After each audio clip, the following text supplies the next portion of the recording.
Sebelum kita memulai ibadah di minggu pagi ini, mari kita saksikan bersama video klip pelayanan Gereja Reformasi Indonesia bersama mitranya Mika dan Pama.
Jemaat, saya undang untuk bangkit berdiri. Mari kita siapkan hati pikiran kita masing-masing untuk masuk di dalam ibadah minggu pagi yang kudus ini.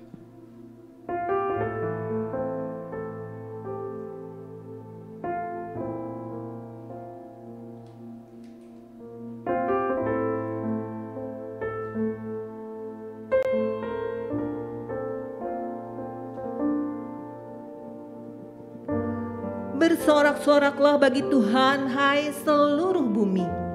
Beribadahlah kepada Tuhan dengan sukacita. Datanglah ke hadapannya dengan sorak-sorai. Ketahuilah bahwa Tuhanlah Allah. Dialah yang menjadikan kita dan punya Dialah kita, umatnya dan kawanan domba gembalaannya. Masuklah melalui pintu gerbangnya dengan nyanyian syukur, ke dalam pelatarannya dengan puji-pujian. Bersyukurlah kepadanya dan pujilah namanya, sebab Tuhan itu baik, kasih setianya untuk selama-lamanya, dan kesetiaannya tetap turun-temurun. Amin. Dialah Allah yang menjadikan kita. Mari kita memuji Dia, Allah pemilik hidup kita. Kau sungguh indah, tiada.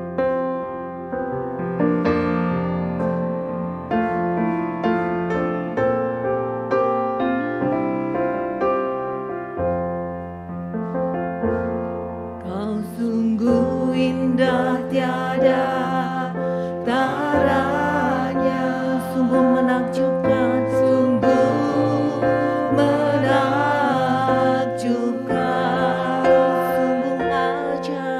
sungguh ajaib untuk dimengerti, lebih dari semua yang ada, lebih dari semua yang ada. Hikmat-Mu tiada tersaingi, kasih-Mu dalam tak terduga. Kau sungguh indah Tuhan, indah tiada taranya, mulia dan berkuasa. Aku akan Engkau Tuhan, hormat akan hormat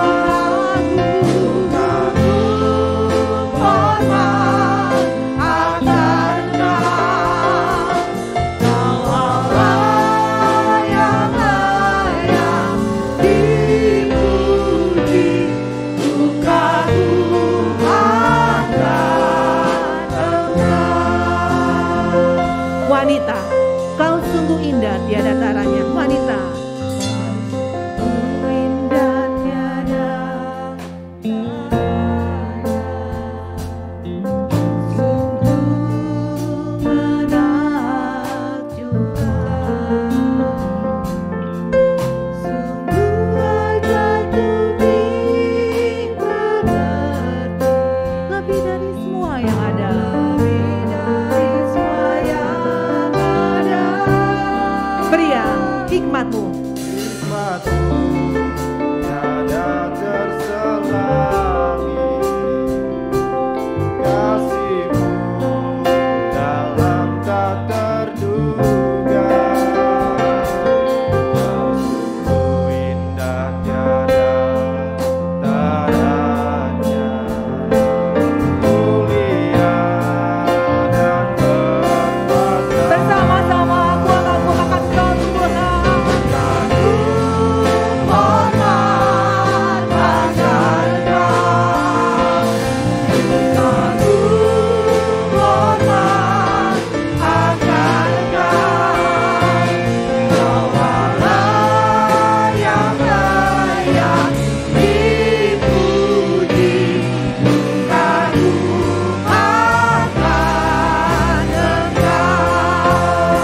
Kami bersyukur dan berterima kasih bahwa di minggu yang kudus ini kami diberi kesempatan untuk boleh datang dan hadir di tempat ini. Baik kami yang datang di tempat ini, di Wisma Bersama, teman-teman kami yang menontonnya secara online. Tuhan tetap mengasihi kami. Kami bersyukur Tuhan, bahwa di tengah dunia yang semakin tidak jelas ini, di tengah dunia yang masih saja dihajar oleh virus, di tengah dunia yang masih saja gonjang-ganjing dengan alam yang tidak begitu jelas, tetapi Tuhan mengizinkan kami untuk boleh datang bersekutu. Kami tahu Tuhan bukan karena kami baik, karena ada banyak orang yang jauh lebih baik dari kami. Tetapi Engkau memanggil kami, Engkau mengasihi kami, Engkau mengajak kami ke dalam persekutuan di tempat ini. Karena itu Tuhan Yesus, kami minta biarlah ketika kami nanti pulang, kami tidak lagi menjadi orang yang sama, tetapi kami menjadi orang yang jauh lebih baik, sehingga kami boleh memancarkan kasih-Mu di dalam dunia ini. Tuhan berkati Pak Gelen yang akan menyampaikan kebenaran firman-Mu. Apa yang telah beliau sampaikan boleh dijabarkan dengan baik. Tuhan berkati pemimpin pujian, para singer, para pemusik, para penata layan. Kami berdoa di dalam nama Tuhan kami Yesus Kristus, Tuhan dan Juru Selamat kami yang hidup. Amin. Jemaat, saya silakan untuk duduk kembali.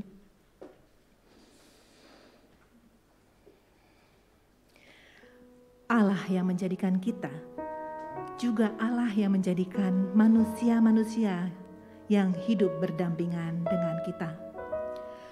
Apakah pada saat kita berinteraksi dengan sesama kita telah melakukan hal-hal yang tidak berkenan di hadapan Tuhan, menyakiti hati sesama kita melalui perkataan kita, atau terkadang kita enggan untuk mendengar keluh kesah sesama kita.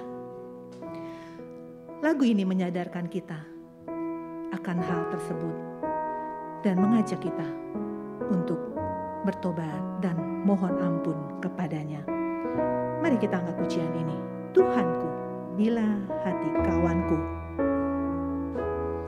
Tuhanku, bila hati kawanku terluka oleh tingkah ujarku dan kehendakku jadi panduku, ampunilah.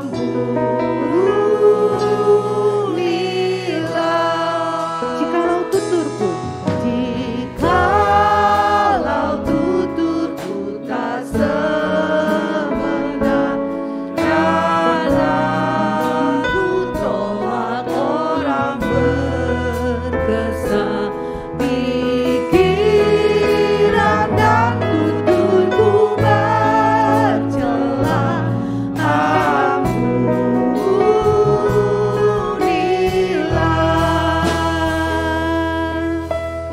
Mari kita masuk ke dalam doa secara pribadi. Akui dosa dan kesalahan kita. Di hadapan Tuhan tiada yang tersembunyi.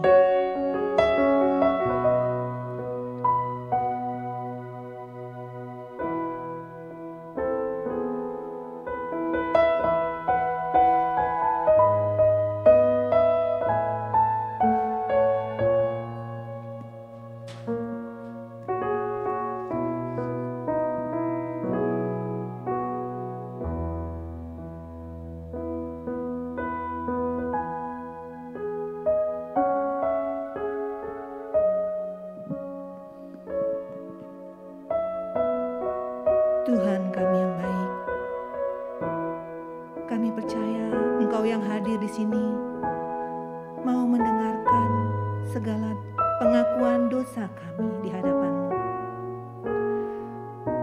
Ampuni kami Bapa, kasihanilah kami, sucikan kami Tuhan, sehingga kami boleh layak disebut sebagai murid-Mu yang sejati, pengikut Tuhan yang sungguh mendengar dan menurut akan firman-Mu. Terima kasih Bapa. 1 Petrus 1 ayat 3-4 berbunyi demikian. Terpujilah Allah dan Bapa Tuhan kita, Yesus Kristus, yang karena rahmat-Nya yang besar telah melahirkan kita kembali oleh kebangkitan Yesus Kristus dari antara orang mati kepada suatu hidup yang penuh pengharapan untuk menerima suatu bagian yang tidak dapat binasa, yang tidak dapat cemar, dan yang tidak dapat layu, yang tersimpan di surga bagi kamu. Amin. Kita angkat pujian bait terakhir sambil berdiri. Dan hari ini aku bersembah. Dan hari ini aku bersembah tetap padamu Bapa, berserah berikan aku kasih-Mu mesra.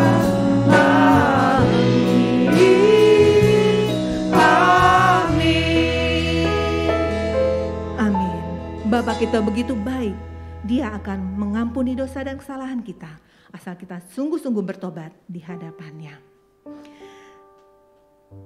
Jemaat yang dikasihi Tuhan, jika kita diberikan kesempatan untuk meminta apa saja kepada Tuhan, apakah yang akan kita minta kepadanya?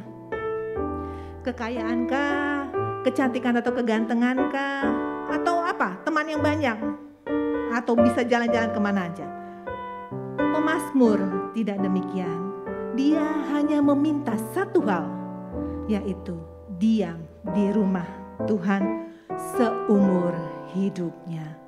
Apakah itu menjadi permintaan kita juga bersama? Kita akan pujian ini bersama dan sambil menyapa kanan kiri depan belakang, panjatkan sinar kasih-Mu kepada teman-temanmu.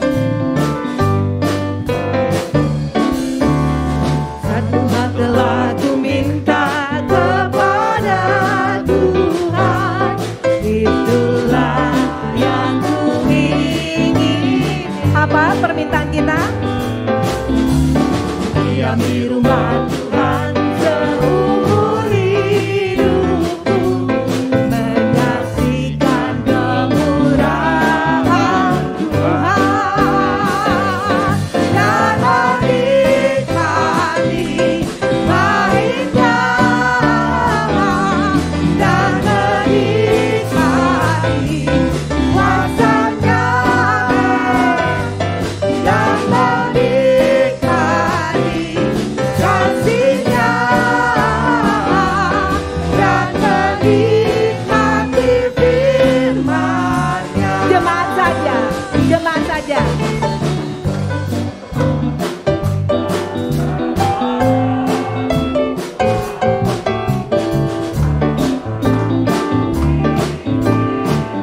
Ya, katakan permintaanmu kepadanya.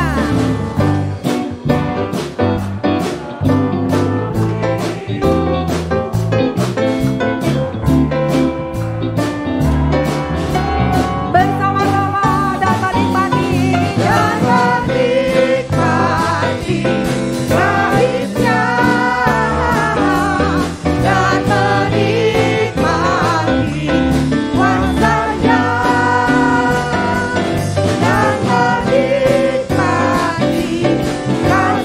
kasih-Nya dan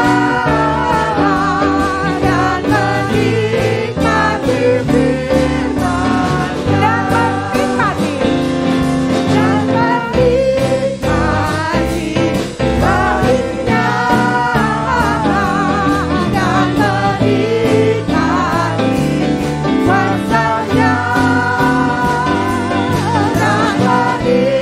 dan menikmati baiknya dan menikmati kuasa-Nya dan menikmati kasih-Nya dan menikmati firman-Nya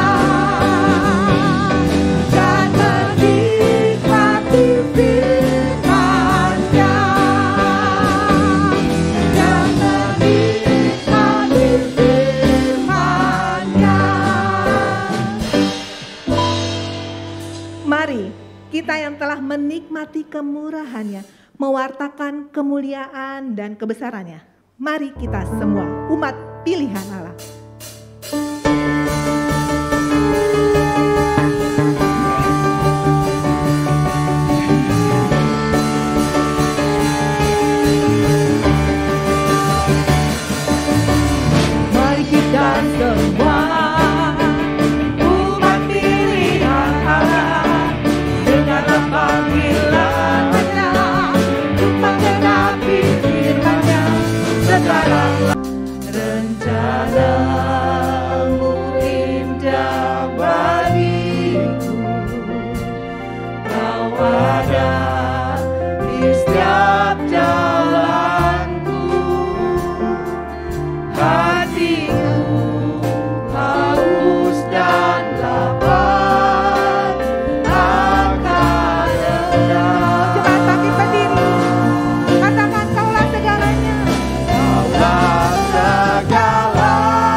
memuliakanmu, Bapa dan Rajaku.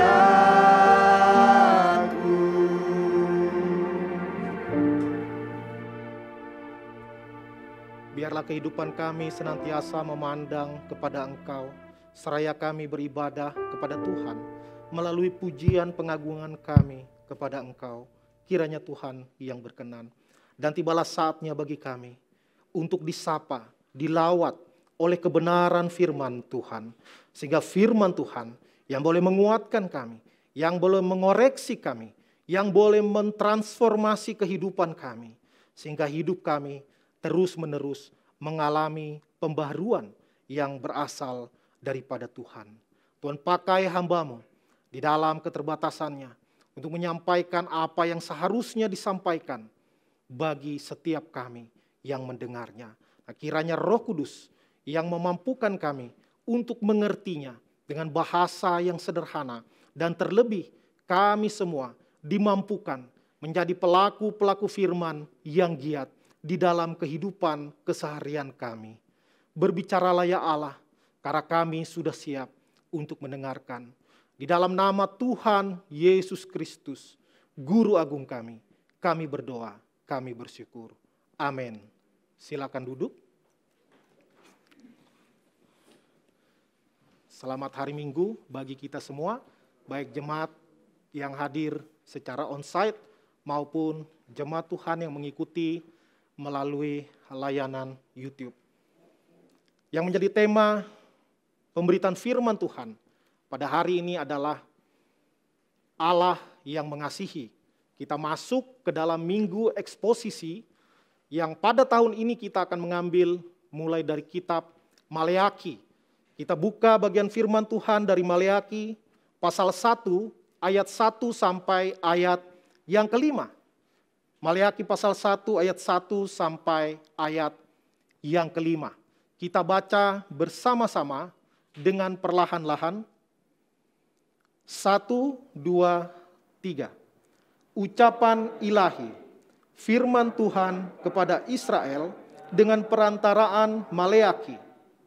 Aku mengasihi kamu, firman Tuhan, tetapi kamu berkata, dengan cara bagaimanakah engkau mengasihi kami? Bukankah Esau itu kakak Yakub? Demikianlah firman Tuhan. Namun aku mengasihi Yakub, tetapi membenci Esau. Sebab itu aku membuat pegunungannya menjadi sunyi sepi, dan tanah pusakanya kujadikan padang gurun. Apabila Edom berkata, kami telah hancur, tetapi kami akan membangun kembali reruntuhan itu, maka beginilah firman Tuhan semesta alam. Mereka boleh membangun, tetapi aku akan merobohkannya, dan orang akan menyebutkannya daerah kefasikan, dan bangsa yang kepadanya Tuhan murka sampai selama-lamanya. Matamu sendiri akan melihat, dan kamu sendiri akan berkata, Tuhan Maha Besar sampai di luar daerah Israel. Sedemikian jauh pembacaan firman Tuhan. Berbahagialah kita yang membaca, merenungkan, dan melakukan firman Tuhan di dalam kehidupan kita hari lepas hari. Kalau kita mencari tahu konteks historis dari penulisan kitab Maleaki ini, ya, ketika puncak kejayaan bangsa Israel berada di tangan Raja Daud. Tetapi kemudian setelahnya, kerajaan ini terpecah menjadi dua. Maka terjadi menjadi kerajaan utara dan kerajaan selatan. Yang utara disebut Israel, yang selatan disebut dengan Yehuda. Dan di dalam perjalanan waktu, bangsa Israel atau kerajaan utara banyak melakukan kawin campur. Mereka menikah dengan wanita dari bangsa-bangsa lain yang tidak menyembah Allah. Bukan karena Allah mengajarkan rasisme kepada bangsa Israel, tetapi semata-mata karena waktu itu hampir semua apa agama rajanya, maka itulah agama rakyatnya. Maka ketika bangsa Israel mengadakan pernikahan dengan bangsa lain, seringkali dan memang berulang-ulang terjadi bahwa akhirnya mereka mengikuti kepercayaan dari pasangannya. Dan bukan hanya rakyat jelata yang mengalami, bahkan sekelas raja yang paling bijaksana, Salomo, dikatakan tidak ada raja sebijaksana dia. Sebelumnya tidak, setelahnya juga tidak. Oleh karena dia banyak menikahi wanita-wanita yang bukan dari Israel, maka akhirnya pada satu masa dia mencondongkan hatinya kepada ilah-ilah lain. Dan itulah yang terjadi. Akhirnya bangsa ini terpecah dua, dan kemudian yang utara lebih buruk. Karena itu abad ke-7 sebelum Masehi mereka sudah ditaklukkan oleh bangsa Asyur. Dan 100 tahun lebih setelahnya bangsa Yehuda atau kerajaan Israel Selatan juga ditaklukkan oleh kerajaan Babilonia di bawah pemimpinnya Raja Nebukadnezar. Ya, susah bilangnya. Kalau saya bilang nekatnya besar. Ya, hebat dia. Yang begitu gagah berani sampai sekarang diingat. Nama Nebukadnezar begitu tersohor. Dan kemudian bangsa Yehuda ini dibawa ke bala tanah pembuangan. Kemudian setelah genap masanya, mereka kembali ke Yerusalem. Ya, tetapi mereka dibawa ketika mereka kembali kepada Yerusalem, mereka belum merdeka. Mereka tetap di bawah penjajahan bangsa Persia. Ya, kemarin di PA dibahas tentang kitab Daniel. Bagaimana penglihatan dari Daniel tentang bagaimana ada patung dari kepala emas yang adalah gambaran dari Nebukadnezar.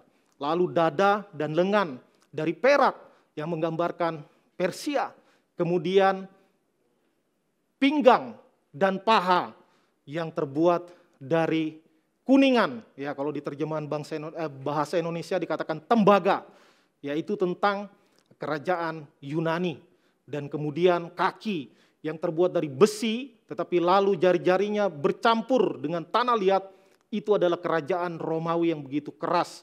Ya, jadi bangsa Israel berada di bawah penjajahan. Dan Tuhan sekali lagi berfirman melalui hambanya, Maleaki.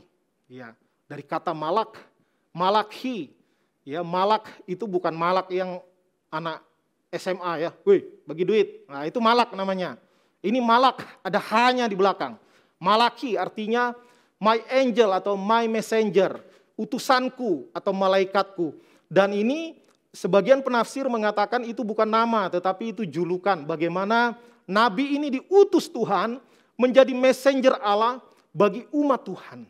Ya, jadi apa yang kita pelajari di sini, bahwa Allah yang mengasihi adalah Allah juga yang mendisiplin. Ya, jangan pikir kalau kita minta semua dikasih oleh Allah, maka itu Allah mengasihi kita. Sebenarnya tidak mungkin demikian. Orang tua yang mengasihi anaknya tidak bisa tidak.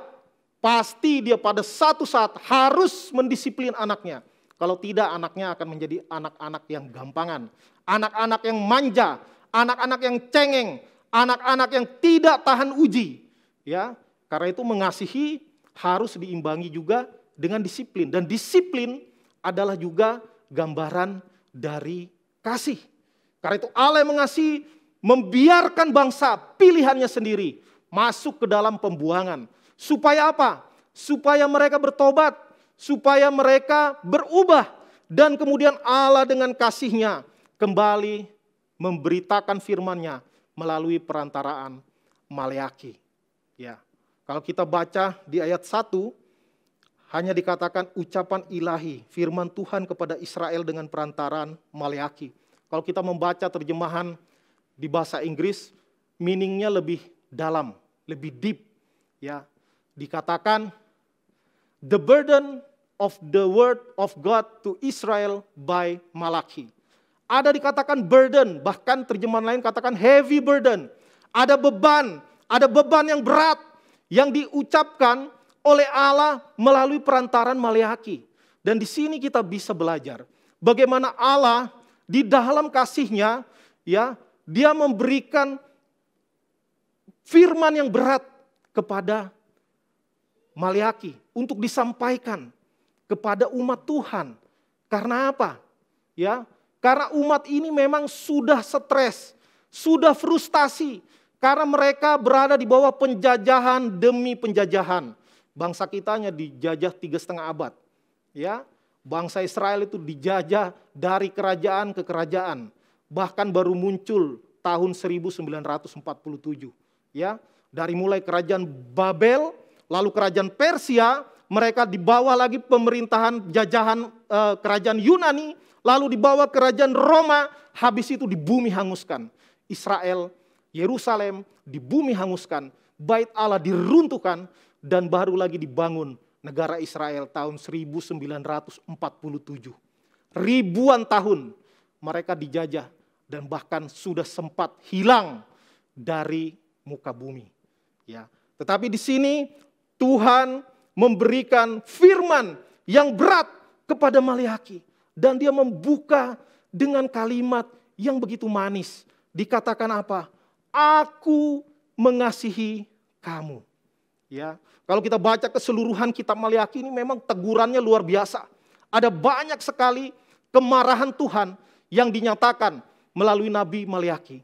Karena memang mereka ini, ya kalau kita mau pakai bahasa yang agak sarkastik, ya mereka ini bangsa yang brengsek.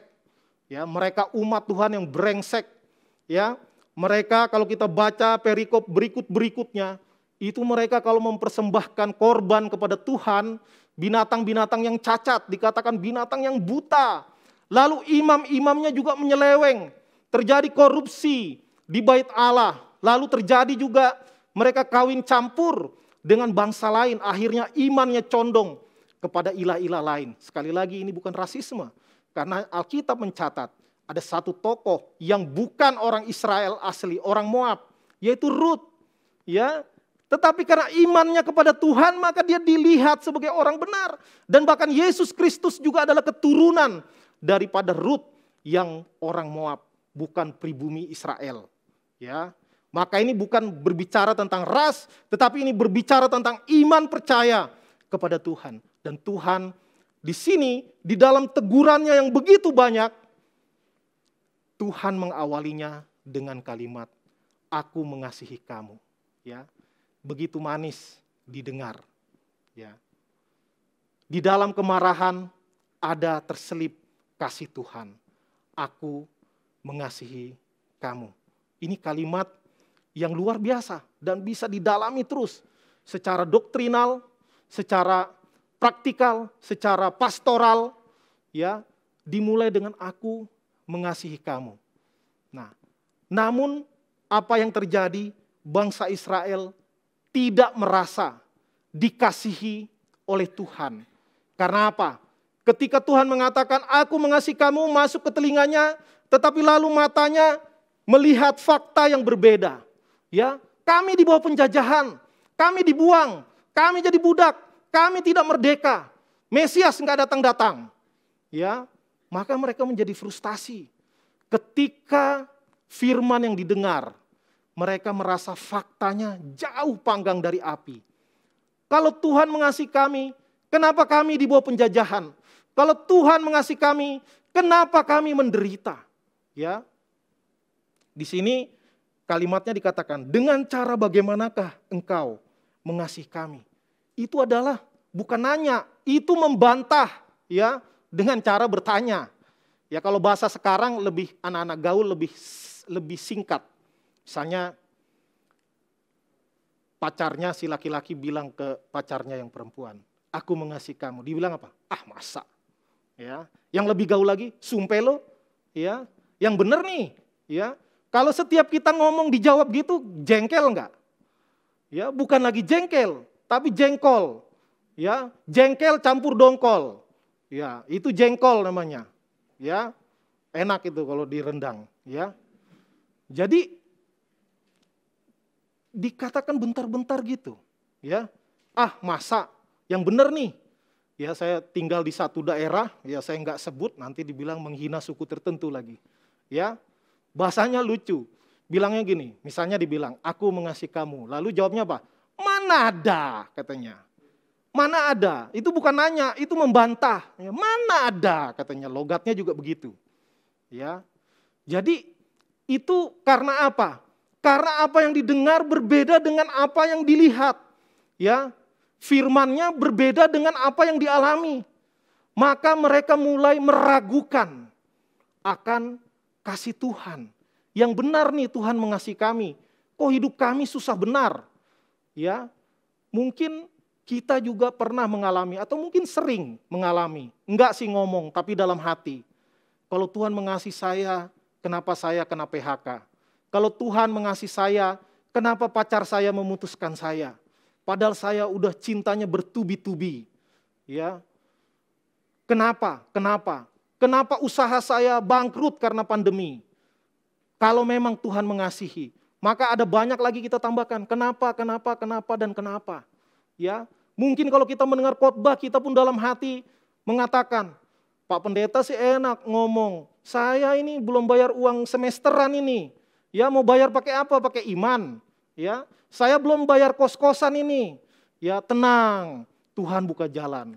Wah, habis itu dia pulang ditagih ibu kos. Mana uang kos? Tenang ibu, Tuhan buka jalan. Ya, bingung ibu kosnya. Ya, saya bukan minta tenang, saya minta uang kos. Ya, jadi seperti itu. Nah, seringkali di dalam kehidupan keseharian kita dipandu oleh mata kita. Bukan lagi dipandu oleh iman. Dan inilah yang Tuhan ingatkan kepada bangsa Israel. Kita sering lupa sebagai umat Tuhan. Kita mengalami kebaikan demi kebaikan. Kita mengalami mujizat demi mujizat Tuhan. Tapi kita segera lupa karena Allah berdaulat. Karena itu kita tidak bisa membanggakan diri.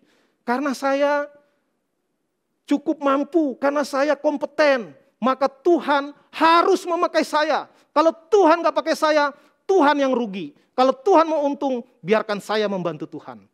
Ya, maka keliru. Ya, tidak ada kita membantu Tuhan, tidak ada jasa kita kepada Tuhan. Allah berdaulat memilih, maka kita hanya bisa berterima kasih, kita hanya bisa bersyukur. Kenapa Tuhan pilih saya? Kenapa Tuhan gak pilih yang lebih pintar? Kenapa Tuhan gak pilih yang lebih kaya untuk mendukung pekerjaan Tuhan? Kenapa Tuhan tidak pilih yang lebih kompeten untuk melayani Tuhan? Kenapa saya? Kenapa saya? Ya, kita teriak, why God? Tuhan bilang, why not? Ya, kenapa emang? Suka-suka saya. Ya, itu namanya berdaulat. Kita tidak bisa membantah Allah sebenarnya. Ya, karena apa? Kalau kita membantah orang, kalau kita meragukan kebaikan orang, kita menggugat keadilan dari orang lain masih wajar. Karena manusia dengan manusia, apple to apple. Tetapi kita dengan Allah itu levelnya beda. Bagaimana pencipta menggugat ciptaan? Kalau saya punya 5 pasang sepatu. Hari Minggu ini saya pilih yang paling enggak bagus, yang paling murah. Sepatunya enggak bisa bilang, sepatu yang paling mahal bilang, kenapa bukan saya? Saya lebih bagus, saya lebih mahal. Ya, dia itu waktu diskon kau beli. Sepatu enggak bisa protes sama saya. Lu saya pilih yang paling jelek pun emang kenapa? Sepatu-sepatu saya, apalagi saya sendiri yang bikinnya. Ya, maka ciptaan tidak bisa menggugat pencipta. Nah, itu juga di dalam hidup kita. Sikap kita juga gitu, kita nggak boleh seharusnya menggugat Tuhan. Karena siapa kita bisa menggugat Tuhan? Tidak bisa kita menggugat Tuhan. Tapi fakta, bangsa Israel menggugat kasih Allah. Dengan cara bagaimana engkau mengasihi kami? Ya, dengan cara bagaimana? Mereka meragukan, bahkan membantah akan Tuhan yang mengasihi. Ya, kita lihat Tuhan memang begitu mengasihi Yakub. Ya, jadi kata Israel di sini adalah kepada bangsa Yehuda, kepada bangsa Yehuda. Udah mereka bandel berbantah-bantahan, kalau kita baca keempat pasal dari Maleakhi ini, mereka bantah terus. Apa yang dibilang Tuhan ditanya, maksudnya membantah dengan pertanyaan. Tetapi Tuhan tidak bosan-bosan memanggil Yakub, memanggil Israel untuk bertobat. Kalau kita baca Maleakhi pasal 3 ayat 6, dikatakan, bahwasanya aku, Tuhan, tidak berubah, dan kamu Bani Yakub tidak akan lenyap. Sejak zaman nenek moyangmu, kamu telah menyimpang dari ketetapanku, dan tidak memeliharanya. Kembalilah kepadaku, maka aku akan kembali kepadamu, firman Tuhan semesta alam. Ya, Tuhan panggil mereka lagi untuk kembali. Kamu bandel bukan cuma kamu, nenek moyangmu juga bandel-bandel. Menyimpang dari ketetapanku. Tetapi Tuhan panggil lagi. Kembalilah kepadaku.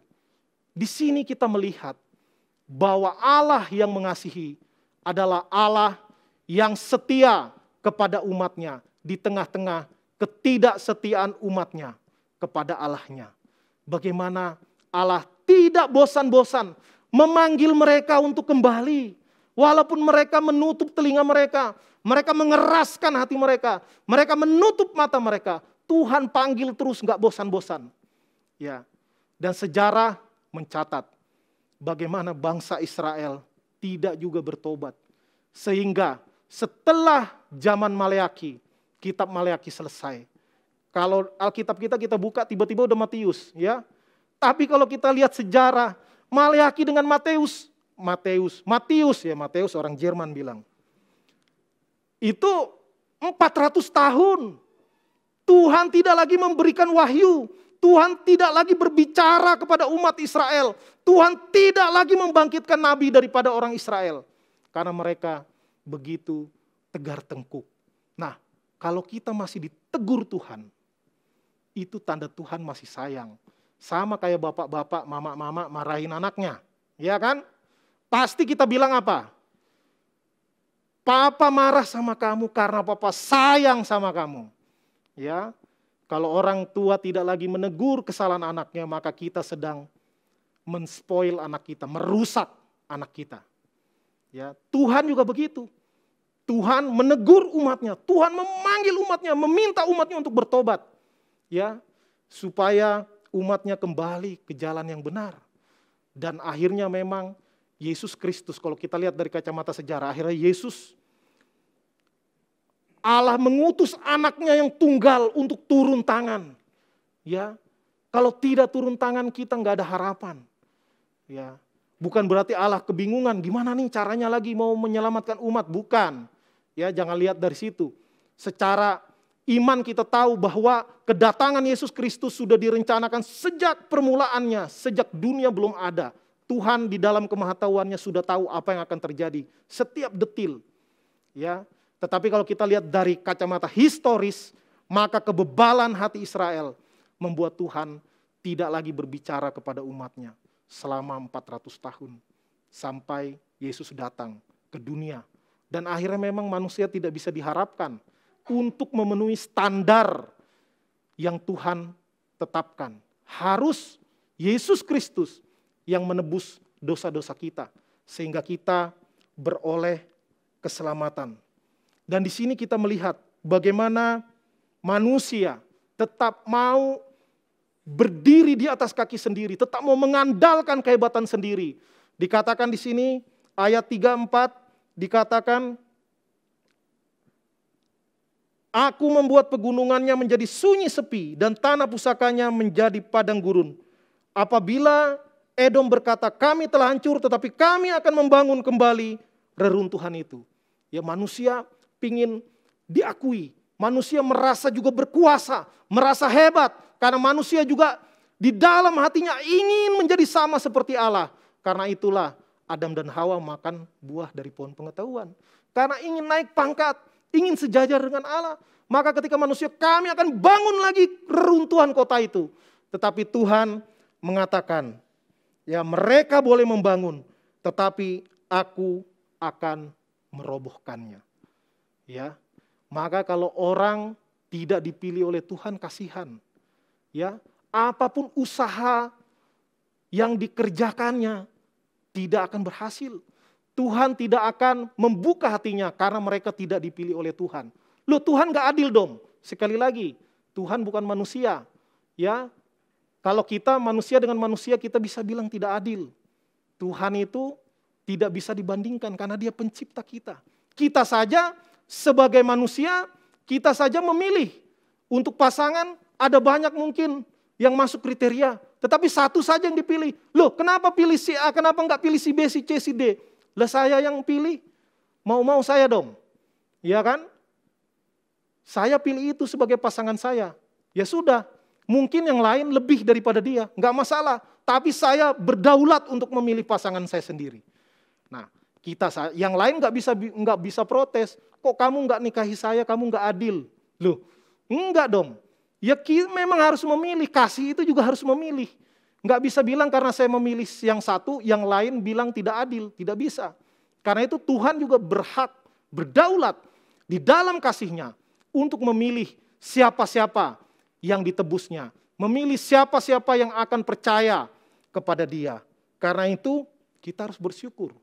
Ya, jangan merasa kita cukup saleh, kita cukup baik. Ya, semuanya hanya karena anugerah. Ya, semuanya hanya karena anugerah Tuhan. Sehingga kita hanya bisa bersyukur, bersyukur, dan bersyukur. Tetapi ketika dipilih Tuhan, kadang orang itu ya itu kebiasaan orang. Kami umat pilihan loh, ya, merasa jadi sombong, ya, merasa ya bagaimanapun Tuhan itu milihnya kami, bukan kamu, kasihan loh. Ya, nggak bisa kita bilang gitu. Kalau Tuhan memilih kita, kita harus selalu ingat, kenapa ya Tuhan yang pilih saya ya? Ya, tadi di doa pembukaan sudah disinggung. Orang lain banyak yang lebih baik daripada kita, yang lebih bajik, yang lebih bijak, ya, yang lebih pintar, yang lebih kreatif, yang lebih jago, banyak. Kenapa Tuhan memilih kita? Tuhan yang tahu, kedaulatan Tuhan. Maka mari kita menjalani kehidupan keberimanan kita. Ya, bukan dengan hati yang tinggi, tapi dengan hati yang rendah. Ya, orang yang benar selalu merasa dirinya tidak cukup baik. Ya, tidak cukup hebat, tidak cukup kudus. Tetapi orang berdosa akan selalu merasa, saya ini enggak jahat-jahat amat. Saya ini enggak membunuh kok, enggak korupsi, paling iseng-iseng dikit sama teman. Ya, saya cukup baik loh. Nah, itu justru salah. Ya, seperti Tuhan memberikan ilustrasi tentang orang Farisi dan pemungut cukai. Orang Farisi bilang, Tuhan aku bersyukur, aku memberikan perpuluhan kepadamu, aku melayani Tuhan, aku berpuasa. Tidak seperti dia nih. Ya, sebelahnya tahu, Tuhan saya orang berdosa, ampunilah aku orang berdosa ini. Loh, Tuhan membenarkan yang berdosa. Ya, yang baik, yang melakukan segala peraturan keagamaan dengan bagus, malah itu tidak berkenan di hadapan Tuhan. Karena dia merasa dia cukup baik. Ya, sehingga Tuhan tidak bisa tidak harus menyelamatkan saya. Wah, keliru.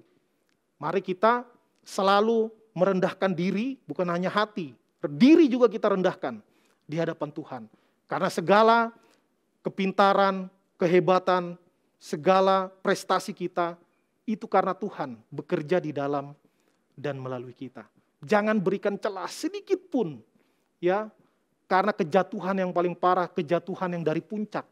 Sebagaimana malaikat terang itu, ya, dia ingin menjadi sama seperti Allah. Dia memberontak, dia membawa pasukan sepertiga dari jumlah malaikat, membelot, ingin mengkudeta Allah. Ya, karena malaikat terang itu ingin menjadikan dirinya sama seperti Allah. Dan malaikat saja jatuh dalam dosa, apalagi kita.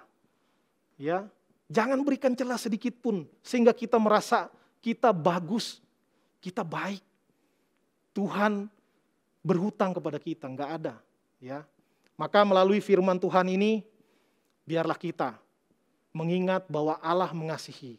Ya, ketika keadaan berbeda dengan apa yang kita percaya, mungkin kita sedang kesusahan, mungkin kita sedang sakit, mungkin kita kena penyakit yang sukar disembuhkan. Ya, apakah kita masih percaya bahwa Tuhan mengasihi kita? Kita harus percaya. Karena iman itu melampaui kenyataan hidup. Itu namanya iman.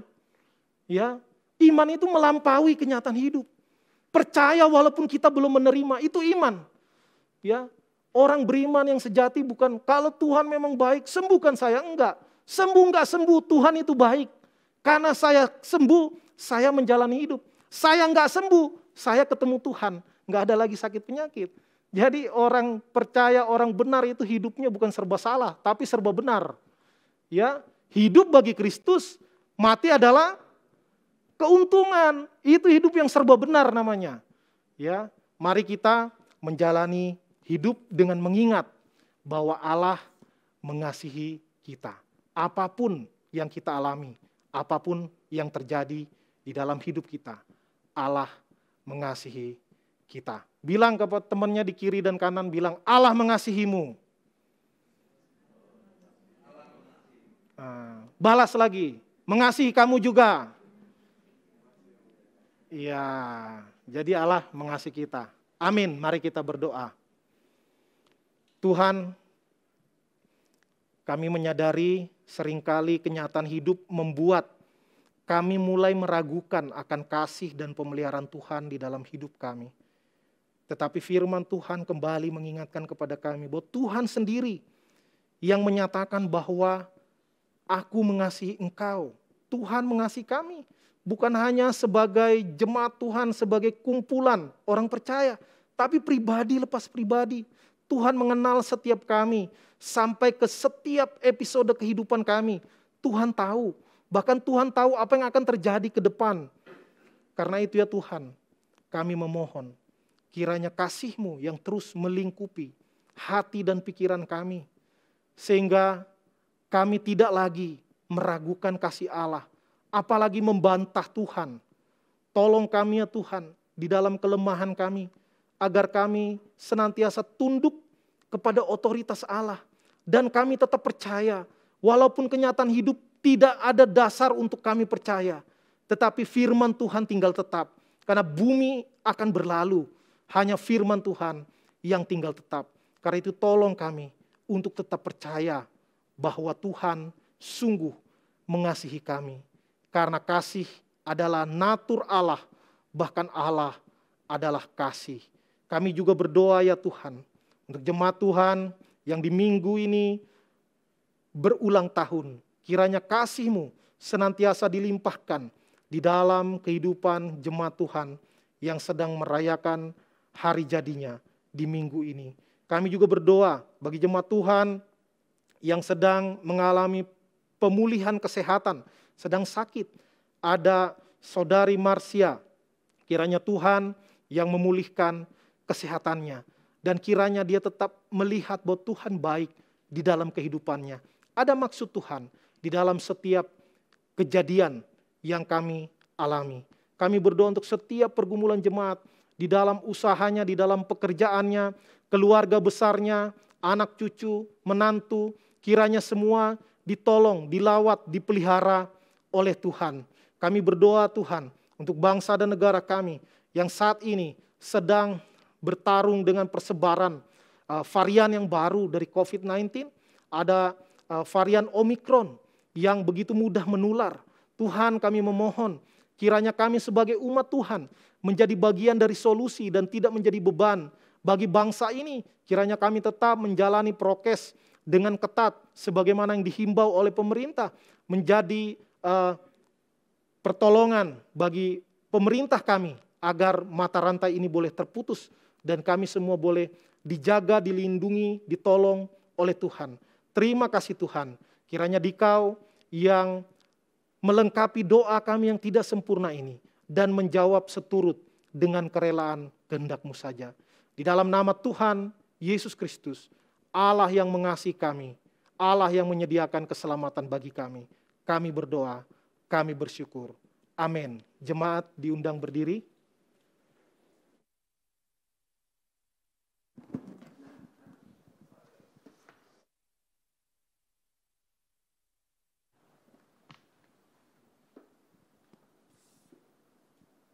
Marilah bersama-sama kita mengucapkan hukum kasih yang diajarkan oleh Tuhan kita Yesus Kristus sebagai berikut. Kasihilah Tuhan Allahmu dengan segenap hatimu dan dengan segenap jiwamu dan dengan segenap akal budimu. Itulah hukum yang terutama dan pertama. Dan hukum yang kedua yang sama dengan itu ialah kasihilah sesamamu manusia seperti dirimu sendiri. Amin. Jemaat silahkan duduk.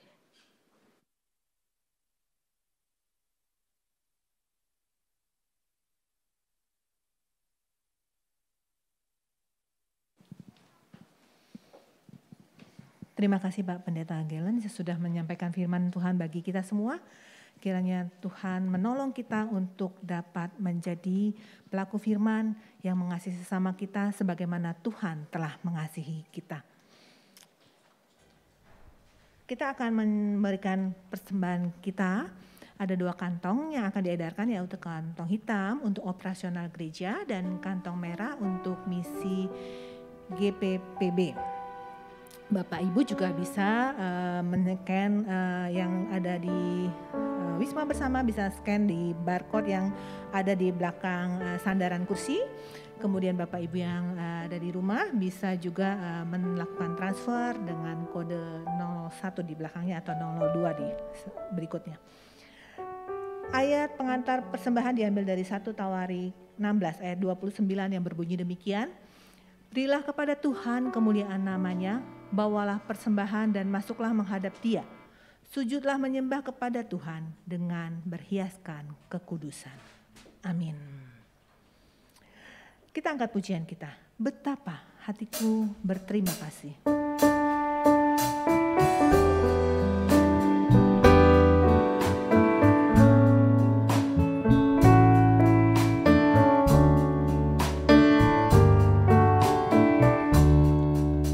Betapa hatiku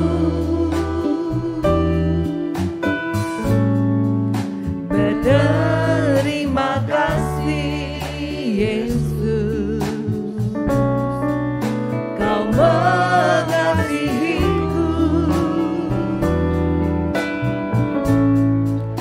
Kau memilikiku.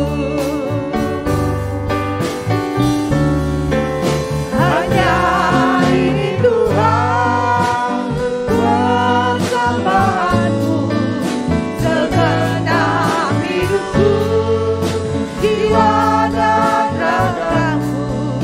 Walau memiliki harta kekayaan, tak cukup berarti untuk bersembahkan. Hanya ini Tuhan permohonanku, terimalah Tuhan persembahanku. Pakailah hidupku sebagai alatmu seumur hidupku. Betapa hatiku berterima kasih. Betapa hatiku berterima kasih, Yesus. Kau mengasihiku, Kau memilikiku. Mari bangkit berdiri katakan, hanya ini Tuhan. Hanya ini Tuhan persembahanku, segenap hidupku, jiwa dan ragaku. Walau memiliki harta kekayaan, tak cukup berarti untuk bersembahkan. Hanya ini Tuhan permohonanku, terimalah Tuhan persembahanku. Pakailah hidupku sebagai alatmu. Pakailah hidupku.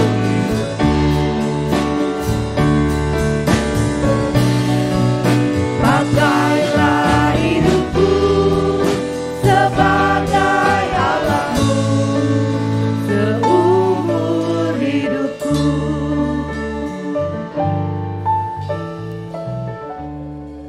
Mari kita berdoa. Bapa yang di sorga, Bapa di dalam Tuhan Yesus Kristus, kami mengucap syukur di pagi yang indah ini karena Tuhan mengasihi kami. Kami boleh datang beribadah kepada Tuhan. Kami boleh menyanyi, memuji dan memuliakan nama Tuhan. Dan juga kami telah mendengarkan kebenaran firman Tuhan. Terima kasih Tuhan Yesus, di pagi yang indah ini kami mengucap syukur.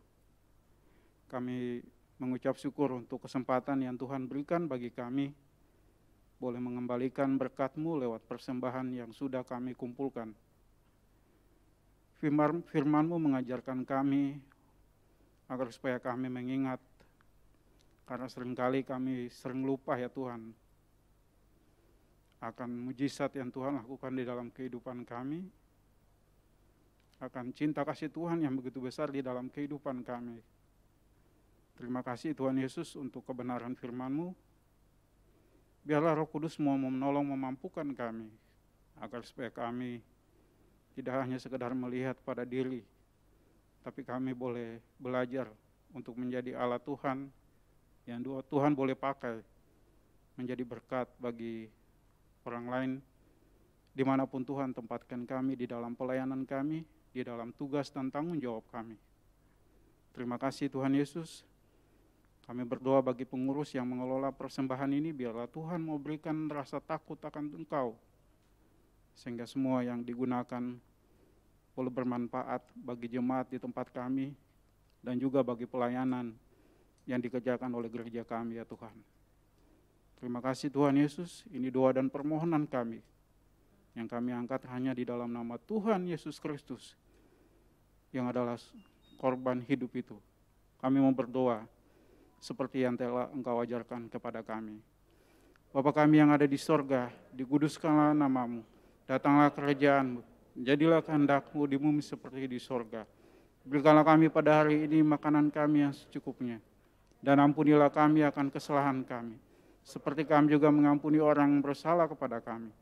Dan janganlah membawa kami ke dalam pencobaan, tetapi lepaskanlah kami daripada yang jahat, karena Engkau-lah yang punya kerajaan, dan kuasa, dan kemuliaan sampai selama-lama.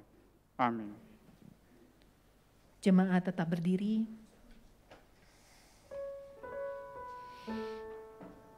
Kita akan kembali.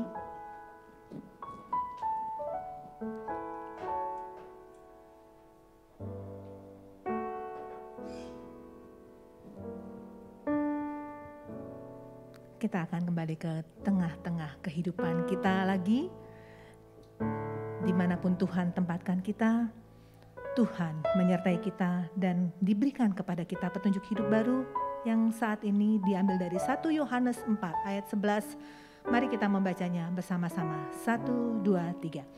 Saudara-saudaraku yang kekasih, jikalau Allah sedemikian mengasihi kita, maka haruslah kita juga saling mengasihi. Amin. Allah yang mengasihi kita, Dia juga tidak pernah meninggalkan kita. Di hidupku, aku ada sobat yang setia, yang senantiasa berjalan sertaku.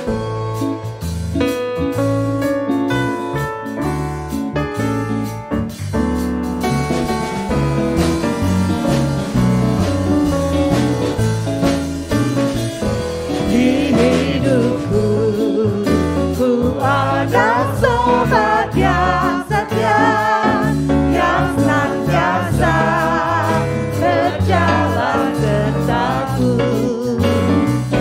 Masa gelap dibuatnya terang ceria, itulah Yesus bersamaku. Aku tak cemas Tuhan, tak cemaskan jalan yang naik turun, lewat lembah dan gunung yang terjal.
Kami bersyukur Tuhan kalau kami boleh beribadah kepada Tuhan. Kami bersyukur untuk setiap pujian yang boleh kami naikkan, kiranya Tuhan berkenan. Kami bersyukur untuk firman Tuhan yang boleh kami dengarkan. Kiranya kami terus memandang kepada Tuhan yang mengasihi kami, sehingga kami dimampukan ketika kami menghadapi tanjakan dan turunan, lembah yang kelam di dalam kehidupan kami.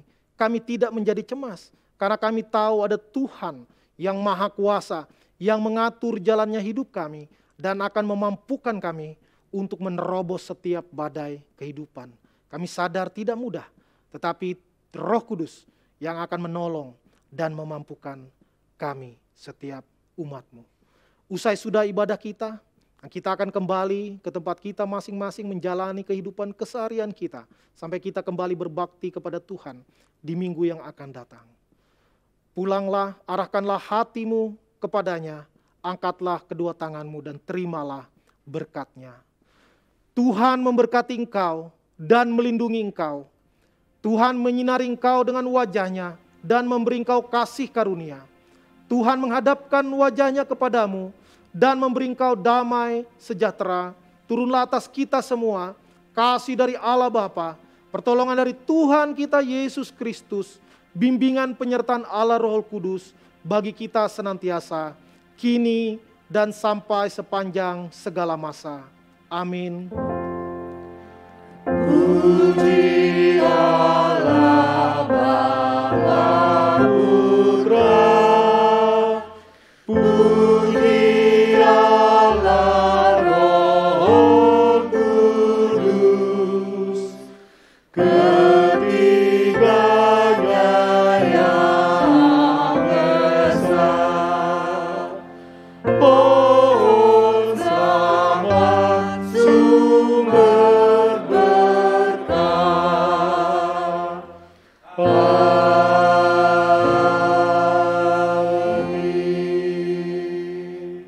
Amin. Silakan duduk bersaat teduh. Selamat hari Minggu.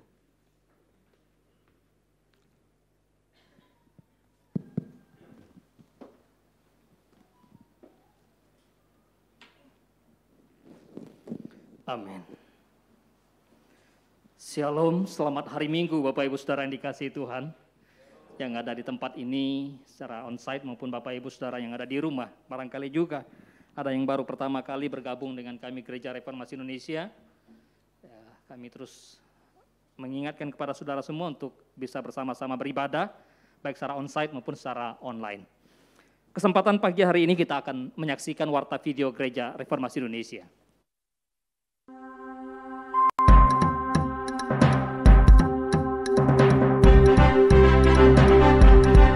Gereja Reformasi Indonesia, misioner dan kritis, melayani, menjawab dan memenuhi kebutuhan umat di segala abad. Shalom, selamat hari Minggu bersama saya Lina, hadir menyampaikan warta sepekan Gereja Reformasi Indonesia. Ibadah tengah minggu, Persekutuan Oikumene, Rabu 26 Januari 2022, pukul 12.00 dengan tema Blessing in Disguise, akan disampaikan oleh Pendeta Gelen Marpaung di Wisma Bersama. Antioquia Ladies Fellowship, Kamis 27 Januari 2022, pukul 11.00 dengan tema Komunitas yang Membangun, akan disampaikan oleh Pendeta Julius Mokolomban via Zoom. Bina Muda Dewasa dan Pasutri, Jumat 28 Januari 2022, pukul 19.00 dengan tema Experience God Master Plan, akan disampaikan oleh Pendeta Maroja Hansi Jabat via Zoom. Persekutuan Doa Pagi, Sabtu 29 Januari 2022, pukul 5.30, akan dipimpin oleh Pendeta Slamet Wiono via Zoom. Antioquia Youth Fellowship, Sabtu 29 Januari 2022, pukul 16.00 dengan tema New Journey, akan dipimpin oleh Ibu Fania Kiswanto di Wisma Bersama dan via Zoom. Ibadah minggu depan, Sekolah Minggu, Minggu 30 Januari 2022, pukul 9.00 yang akan dipimpin oleh tim guru Sekolah Minggu Gereja Reformasi Indonesia via Zoom. Kebaktian umum Minggu 30 Januari 2022 pukul 10.00 di Wisma Bersama dan live di channel YouTube Gereja Reformasi Indonesia dengan tema Mempercayai Allah Seutuhnya yang akan disampaikan oleh Pendeta Netson. Pukul 16.00 di Pacific Place dengan tema Mempercayai Allah Seutuhnya yang akan disampaikan oleh Pendeta Robert Siahaan. Kami nantikan kehadiran jemaat dalam setiap ibadah sepanjang minggu ini. Dan info lainnya yang perlu jemaat ketahui,